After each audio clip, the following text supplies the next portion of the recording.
My name's Emily, and I never thought I'd come home to find my own mother had sold the house I inherited, without even telling me.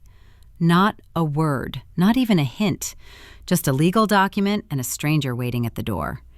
Ever had your family make a decision for you without asking? Share your story in the comments. I had no idea what was waiting for me when I pulled into the driveway that day. The house, the one I grew up in, the one I thought was mine now that my father was gone, was quiet. Too quiet. At first, I didn't think much of it. Maybe I was just being dramatic. But when I stepped inside, I realized everything was wrong. A man was sitting in the living room, a folder in his hands. His eyes shifted from the door to me, back to the papers. "This is my house," I said, already feeling my stomach twist. He didn't blink. "I'm aware. I bought it last month." My hands went cold. "What?" I couldn't even process the words. "No, this isn't happening." The transaction is all set," he said, a bit too calm. He pulled out a contract showing me my name on it. But it wasn't my signature, not even close. I felt like I couldn't breathe. My heart raced. My phone vibrated in my pocket. I pulled it out, trying to steady my hand as I called my mom. "Mom, what's going on? Why is someone sitting in the house?" The pause on the other end felt like forever. Finally, her voice came through. "I had to sell it, honey. It was necessary." I stared at the man in front of me. He looked completely unfazed, his eyes never leaving the papers he was shuffling. I could barely hear her, my pulse thumping in my ears. "What do you mean? Why didn't you—" "I didn't have time to tell you," she cut in. "It was to pay off family debts. I had no choice." "Family debts?" My voice broke. "You didn't think I deserved to know?" She didn't answer immediately. "We'll talk about this later, okay? Just take your things and leave for now. You'll understand soon." I couldn't process it, but I knew I couldn't stand there anymore. I turned to the man. "I'm supposed to leave now?" My words barely made it out. He nodded, handing me a plastic bag, as if packing up my life was routine. "You can take your personal items today. The rest will be handled." I grabbed the bag from his hand, still in shock, still unsure if this was real. The papers were all around me, the walls that had once felt like home, now suffocating. I didn't know what to do. I didn't know what to think. I grabbed my coat and started pulling out random things, throwing them into the bag like I was on autopilot. It didn't even feel like I was moving. It didn't feel like I was alive, just going through motions. I barely remembered walking to my car. The cold hit my face as I stepped out, the weight of everything sinking in as I slid into the driver's seat.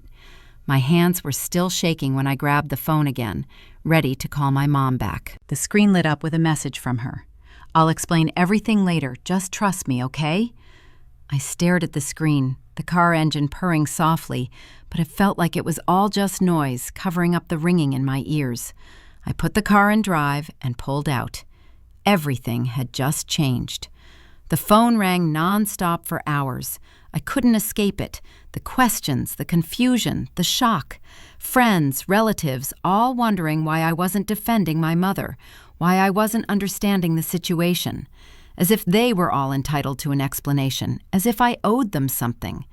It wasn't just calls. Texts flooded in too, each one more demanding than the last. "Emily, is it true? Is your mom really selling the house? Why didn't you tell us?" That was from Aunt Claire. She always had a knack for making things sound like my fault. I didn't respond, but the message was clear. She wanted me to smooth things over, to make excuses for Diana's actions. Then there were others. Some people sided with my mom. They wanted me to forgive her, to let it go. "She's been through so much," they'd say.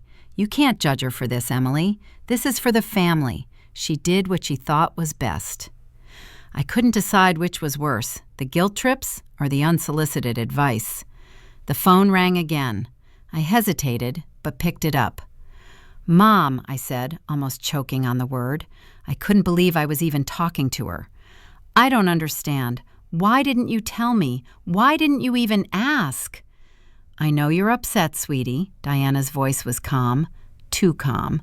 "But this was necessary. You don't understand the situation. We were drowning in debt. I had to make a decision." I felt like I was losing my grip. Debt? You could have at least told me. It's my house, Mom. I know it's yours, she replied quickly, but the house is more than just walls. It's about saving the family. This was for the greater good. For the greater good? I couldn't hold back the sarcasm. You sold it without even telling me, without even asking. There wasn't time for that, she said, her voice shifting now, more defensive. You don't get it. We couldn't wait. I did what I had to do. You should understand that. I squeezed the phone tighter. What I understand is that you don't care about what I need. What about what I wanted? You've taken everything from me without even asking. She didn't respond for a moment, and I knew she was thinking of a comeback. But there was nothing she could say. Not this time. I'm not asking you to forgive me right away, Diana said. But this was a decision made in the best interest of the family. I need you to trust me. I didn't trust her. Not anymore. And I wasn't sure I ever would again. The call ended, and I was left holding my phone, my mind spinning.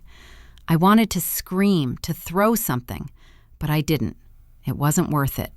Instead, I sat on the edge of my bed, numb. My entire world had been flipped upside down. And for what? To protect the very person who had destroyed everything I knew. A text popped up. Maya. I didn't hesitate to open it. What's going on, Em? I'm hearing all sorts of things from your family. Call me. I didn't waste time. I called her back immediately. Emily, what happened? Maya's voice was gentle, but there was a note of concern in it. I can't believe what I'm hearing. Neither can I replied. It's all just a mess. She sold the house without even telling me. Now everyone's saying I should forgive her. Don't let them pressure you, Maya said, her voice steady. You're allowed to be upset. You're allowed to be angry. What she did wasn't fair to you, and you don't owe anyone an explanation. I shook my head, even though she couldn't see me. They keep telling me it's for the family. They keep saying I should understand. But I don't. I don't think I'll ever understand. Look, you don't have to get it, Maya said firmly. What she did was wrong. But that doesn't mean you have to take the blame for it. You don't have to be the one to fix everything. I don't know how to fix it, Maya, I admitted, feeling the weight of the situation press down harder. I don't even know where to start. Start by taking care of yourself, Maya said. You don't owe anyone your peace of mind. Not your mom, not your family. If they can't respect that, that's on them, not you. I didn't answer immediately. Maya always knew what to say to calm me down, but this time it didn't feel like enough. The pieces of my life were scattered around me, and no matter how many words Maya said, they weren't going to change the fact that everything had just fallen apart. You're right, I said after a long pause, but I feel like I'm losing everything. I don't know who to trust anymore. You don't have to trust anyone but yourself right now, Maya said. You've been carrying everyone else's weight for so long. It's time to let go of that burden. Her words were a lifeline, but I still felt hollow. I knew what I needed to do, stand my ground, call her out, but the thought of it made my stomach turn. I'll figure it out, I said, though I wasn't sure I believed it. But I need some time. Take all the time you need, Maya replied softly. You've got this, Em. I believe in you. I thought I was done uncovering surprises, but the truth always has a way of slipping through the cracks when you least expect it. The house, the one I thought had been sold for a reasonable price, wasn't the whole story. It was when I stumbled upon the paperwork buried beneath all the chaos that I realized how much had been hidden from me. The sale price wasn't even close to what it should have been. It was way below market value, far less than the house was worth. I knew something didn't add up, so I dug deeper. What I found next made my stomach turn. I pulled up the records from the county office, looking for any sign of what went wrong. That's when I saw it. A loan taken out under my name, secured by the house. The date was just months before the sale. A huge amount, more than I ever imagined, had been borrowed from the bank with the house as collateral. But here's the kicker. The money wasn't used to fix up the house or pay off anything related to family debts like my mom claimed. It was used for other expenses, personal, non-family related things that had nothing to do with the reasons Diana had given me. I wasn't just angry, I was furious. I couldn't believe it. How could she do this to me? How could she use my name to borrow money without telling me? I'd trusted her. I had been doing everything I could to hold this family together, and now I was left cleaning up her mess. I tried calling Diana to confront her, but she didn't pick up. Of course she didn't. She knew exactly what I would say. I left her a message, but I didn't expect a response. Not that it would change anything at this point. The messages from my family started pouring in again, but this time they were different, more demanding, more insistent. They weren't asking what had happened. They were telling me how to feel. Emily, you need to understand your mother. She did what she thought was best. You can't just shut her out. That came from my aunt, always the one to play the mediator, always the one to tell me to forgive. Family is more important than any house. I didn't have the energy to argue. They didn't get it. They weren't living in my shoes. Then there was my cousin, who sent a text just a little too late. Don't let this tear the family apart. Your mom is under a lot of stress. She's doing the best she can. Stress. That was the go-to excuse, wasn't it? Stress. But stress didn't justify theft. It didn't justify making decisions without even telling me, without consulting me. I turned off my phone. I needed some space. The messages would keep coming, but I couldn't deal with them right now. I needed to figure this out. That's when Maya called. I didn't even let it ring twice before answering. Em, what's going on? Her voice was as calm as ever, but I could hear the tension in it. You've gone quiet. I laughed, more of a bitter chuckle than anything. I'm just dealing with the mess my mom left me. No big deal. Tell me what happened. I filled her in. I told her about the loan, the hidden debts, and the house being sold for a fraction of its worth. It felt like I was spilling all my frustrations to her in one breath. She was silent for a moment. Emily, you need to take action. You can't let her get away with this. I don't know what to do anymore. It's all so messed up. You need to get a lawyer, Maya said. Her voice was sharp now, firm. You have to protect yourself. You can't just let her keep doing this. I know, I said, my voice barely above a whisper. I don't know where to start. You start by taking back control. Get a lawyer and figure out what your rights are. This is your house, your future. Don't let her make decisions for you anymore. I could feel the pressure mounting, but Maya's words hit me hard. She was right. I couldn't just sit here letting my mother manipulate everything. I had to act. I had to protect myself. That's when I made the decision. I was going to get a lawyer. I was going to figure out how to undo what my mom had done, how to take back control of my life, and how to hold her accountable. I showed up at the lawyer's office later that day, feeling more determined than ever. But as I sat across from him, I couldn't shake the feeling that I was already too deep in this mess to ever get out. The lawyer handed me a stack of papers to sign. We'll get started right away, he said, his tone professional. But this is going to be a long process. There's a lot we need to go through. I understand. Let's just get it over with. I should have known the calm wouldn't last. The phone call came in the middle of the afternoon, just when I thought I might be able to put the mess behind me, if only for a little while. The number was from the bank, and my hands tightened around the phone before I even answered. Ms. Miller?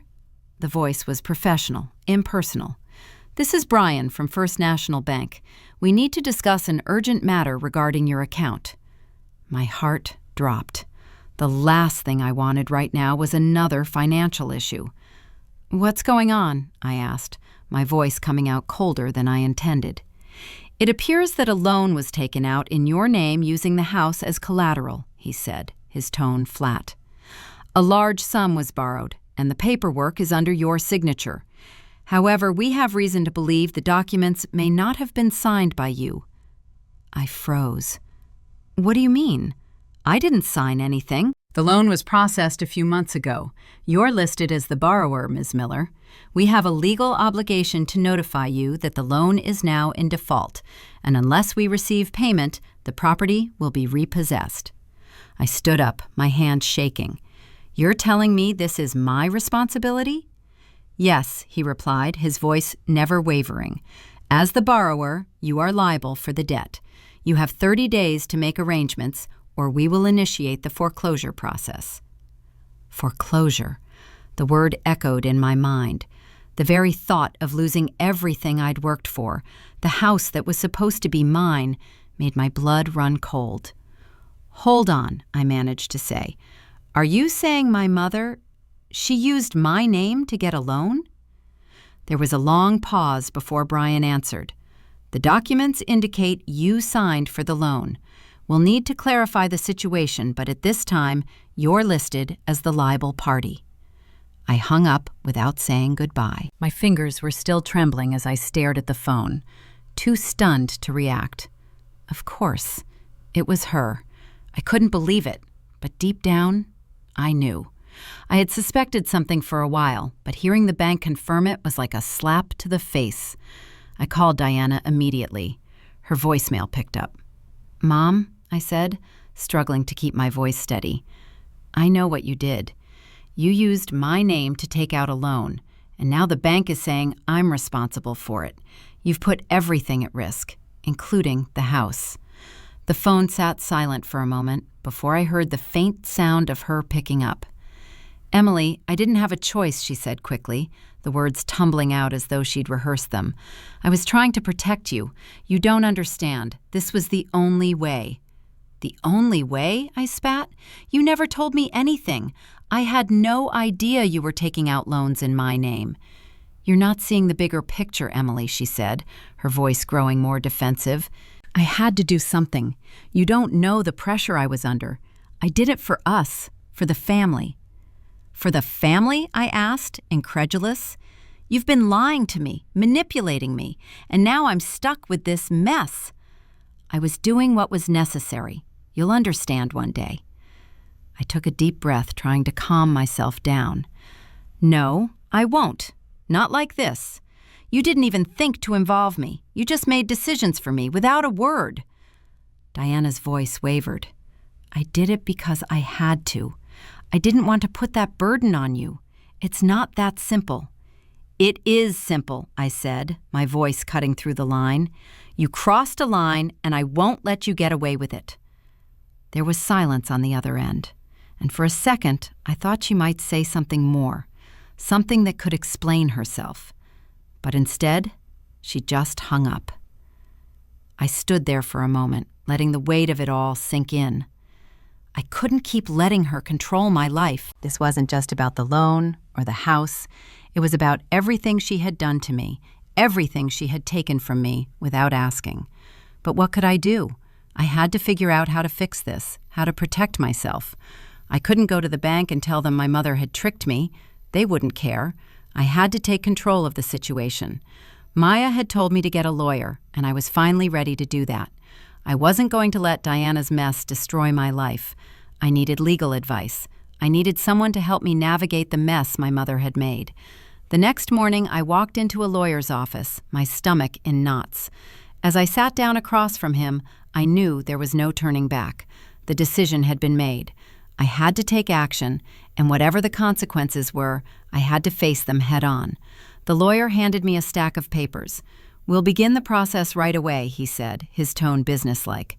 But you need to understand, this won't be easy. There's a lot of legal work ahead. The pressure from all sides was overwhelming. I couldn't escape it.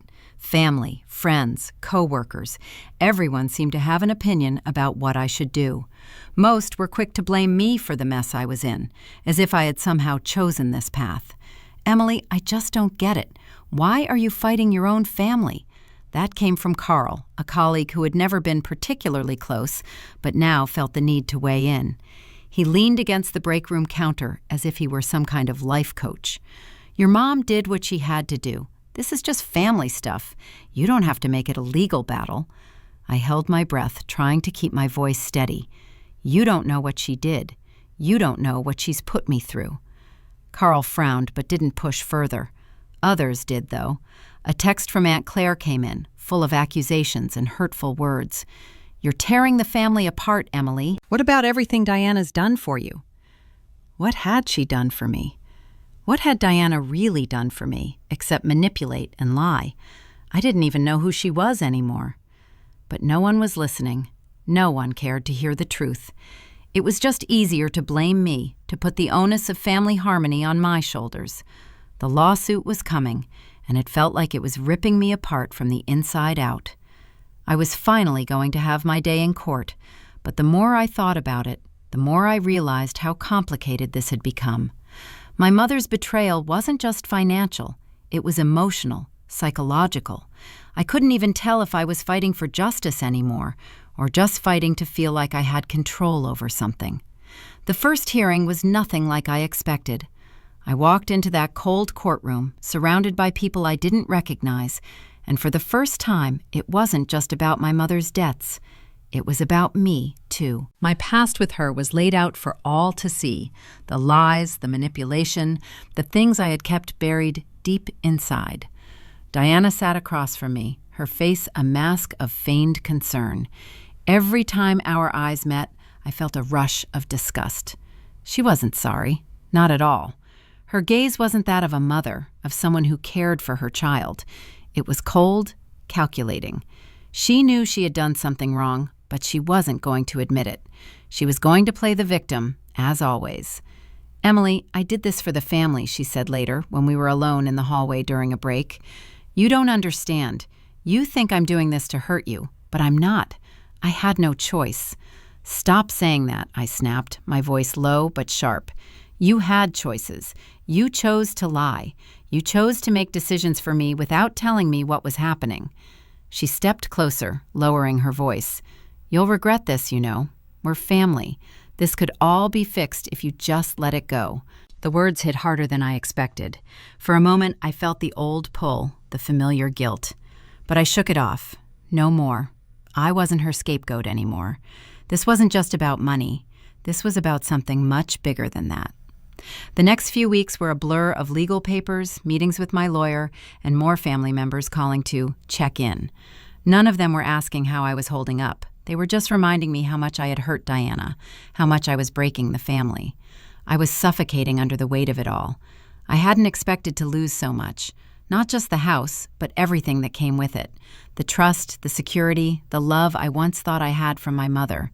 It had all been a lie. Every single part of it. When it was time for the next hearing, I walked into the courtroom with a different mindset. I wasn't there to win back a house. I wasn't there to make my mother pay for what she had done. I was there to stand up for myself, to take back control of my life. The trial was grueling. The more I listened, the more I realized how deep the lies ran. The documents, the contracts, the forged signatures, all of it pointed back to Diana. But in that room, it wasn't just about who was right or wrong. It was about my future. I had no choice but to keep pushing forward, no matter the cost. During one break, my lawyer came to me with the news I feared. The bank had upped the ante. They wanted to press charges, and if I didn't settle soon, things would escalate further. It wasn't just a financial battle anymore. It was a matter of legal repercussions. It started with an unexpected call from one of the bank representatives I had spoken with earlier. I didn't recognize the number, but something told me it might be important. When I picked up, the woman on the other end didn't waste any time. "Ms. Miller, I've been reviewing your mother's accounts," she began, her tone professional but laced with something I couldn't quite place. "We've noticed discrepancies. Your mother didn't just use your name for the loan we discussed. There's more."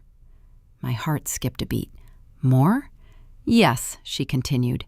"She's taken out several other loans, using the house as collateral for them. But the troubling part is that these loans weren't just from the bank.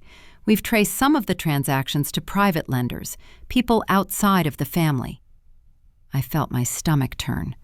The idea of my mother borrowing money from strangers, using the house as leverage, was more than I could process.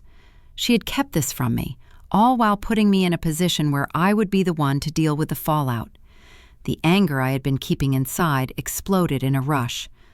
I don't understand. Why didn't you tell me this before? I demanded. We were only aware of the loan under your name, Ms. Miller. The other lenders were outside of our network, and we weren't alerted until recently. We're still investigating. It wasn't just one loan, it was multiple, and some of them had been taken out for personal reasons, things my mother had never mentioned. I was left reeling from the magnitude of it all. She had been hiding this from me, letting me believe I was just helping to clean up some family debt, but the reality was much darker. I couldn't sit with this knowledge for long. I needed to act, to figure out what my next step should be.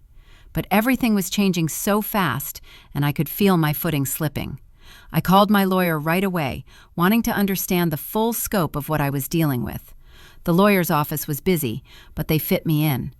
When I walked in, I barely had time to sit down before he started talking. Emily, we need to move quickly. The amount your mother owes, including these new loans, is significant. The risk to your property, to your finances, is greater than we originally thought. I knew it was bad, but not like this, I muttered. You're dealing with more than just a financial mess now. This is becoming a family issue, and the public aspect of it could complicate things. I sat there, my head spinning. So, what do I do? What's the next step? We're going to have to file some legal actions, but you need to be prepared for how much this will escalate. It won't be just the house at stake anymore. You may have to make some hard decisions about how much you're willing to risk. The weight of his words pressed down on me. Not just my home, but everything I had ever worked for. Everything I had been led to believe about my family. This wasn't just about money. This was about betrayal. And the thought of it made me want to collapse. But then something shifted. It wasn't just the threat of losing everything that was tearing me apart. It was the fact that my own mother had done this to me. She had used my trust, my love for her, and turned it into something unrecognizable. I spent the next few days going over everything with the lawyer. There were calls, emails, and more paperwork. The walls were closing in. But then, just as I was starting to feel like I couldn't take much more, I received another call. This time, it was from a cousin of mine, someone I hadn't spoken to in a while. "Hey, Em," my cousin started, his voice a little too calm for my liking. "You might want to know that Diana's been talking to people outside the family about all this. People who've been helping her, cover her tracks." "What do you mean?" "I don't know exactly, but I've heard from a few people in the family that she's been telling a different story to the rest of them. They think she's been trying to protect you, but some of them are starting to figure out what's really going on. It's going to get messy." I didn't know whether to be relieved or more frustrated.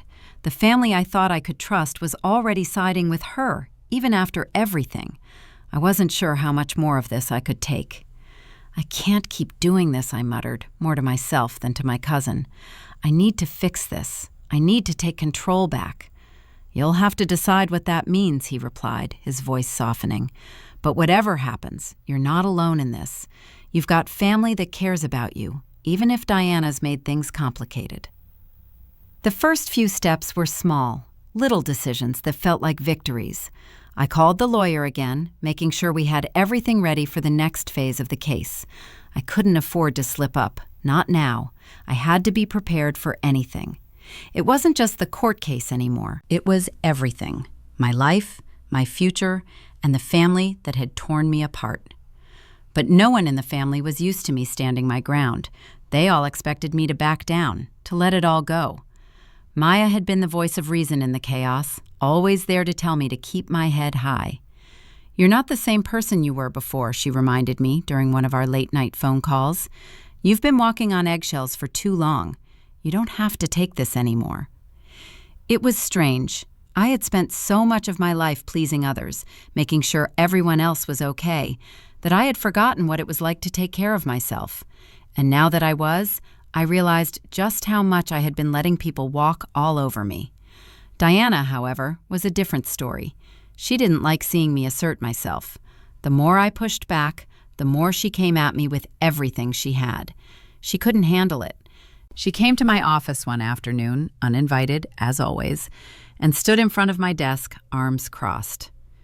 "Emily, I need you to sign something," she said, her voice cold.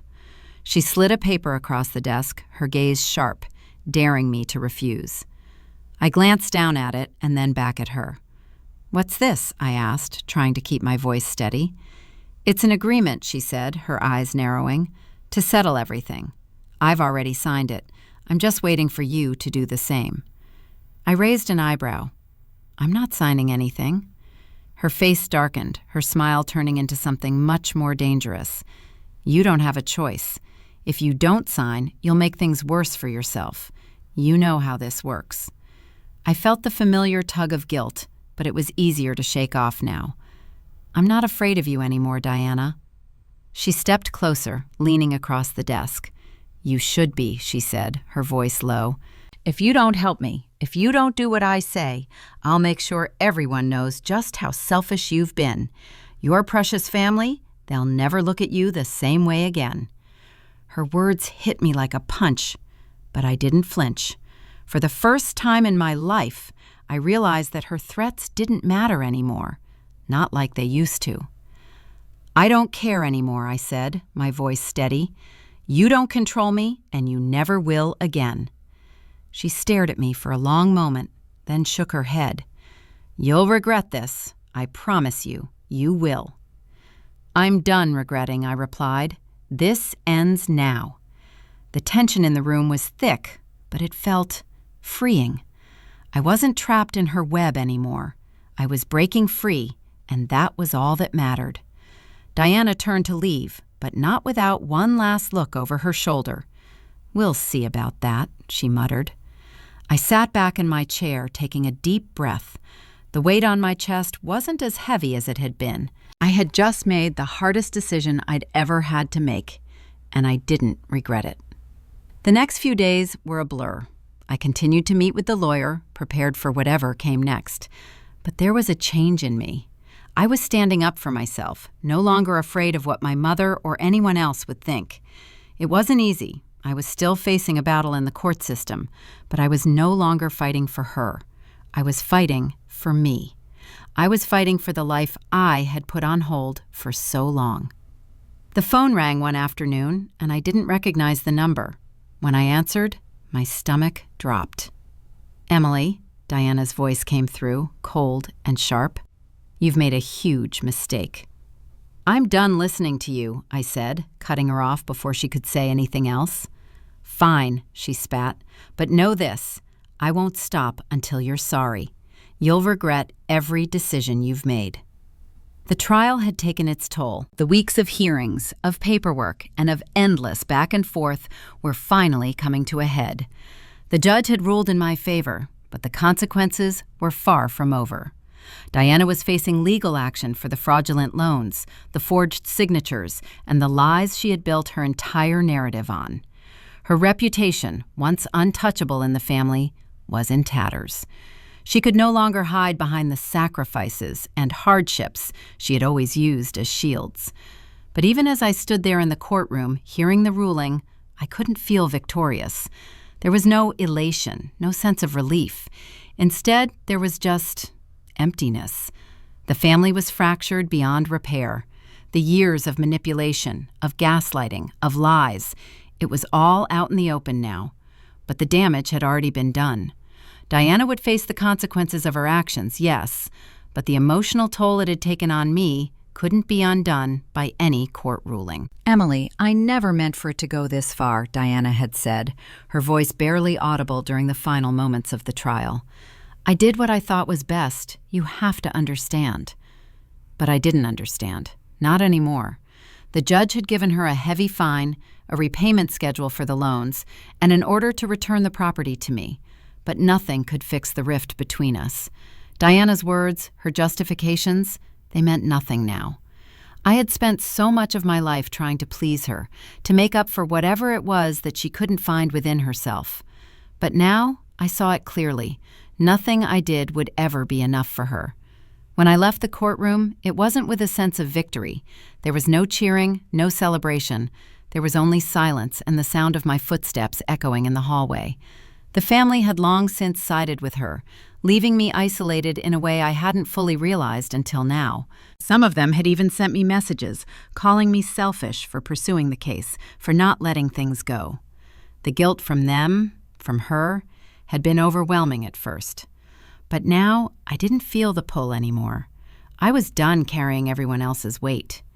And as for Diana, her phone calls stopped. Her attempts to manipulate me fell silent. She was still my mother, but the truth was, I didn't know who she was anymore. The woman I had once idolized, the one I had believed would always be there for me, she wasn't real. The truth had torn apart the illusions I had built, and I was left with a raw emptiness I wasn't sure how to fill. I stood at the edge of the courthouse, looking out at the busy street. My mind wasn't racing with thoughts of revenge or anger anymore. It was calm, quieter than I'd ever known it. I had stood up for myself. I had fought for my life. And now, for the first time, I could breathe without feeling like I was suffocating under someone else's expectations. I knew what I had to do next. It was time to move on, without Diana, without the family who still wanted to force me into their narrative. I wasn't going to keep living in their shadow. I wasn't going to keep living for them. I made the decision right then. I wasn't going to look back. The house, the money, the lawsuit, they were all just things. What mattered now was what I did with my life, how I rebuilt it, how I made it my own. I walked away from the courthouse, not with a plan, but with a feeling of relief. There was nothing left to prove to anyone anymore. The first step was to find a new place to live, not just a house, but a home. A place where I could finally breathe, where I could finally be free of the constant reminder of everything I'd lost. I wasn't ready to dive into another relationship yet, but I knew that part of my healing would involve putting down roots in a place that was just mine, free from the weight of old memories. The next few weeks were a blur of settling in, of finding a job that wasn't just about making money, but about building something meaningful. I began to rediscover things about myself that I had long ignored. Things I used to love doing, things I forgot made me feel alive. I was learning to live again, not for anyone else, but for myself. I wasn't sure what the future held, but that uncertainty didn't scare me anymore. The family I had known was gone, but I was starting to build my own. I wasn't alone anymore. Not really. I had me. And that, for the first time in years, felt like enough.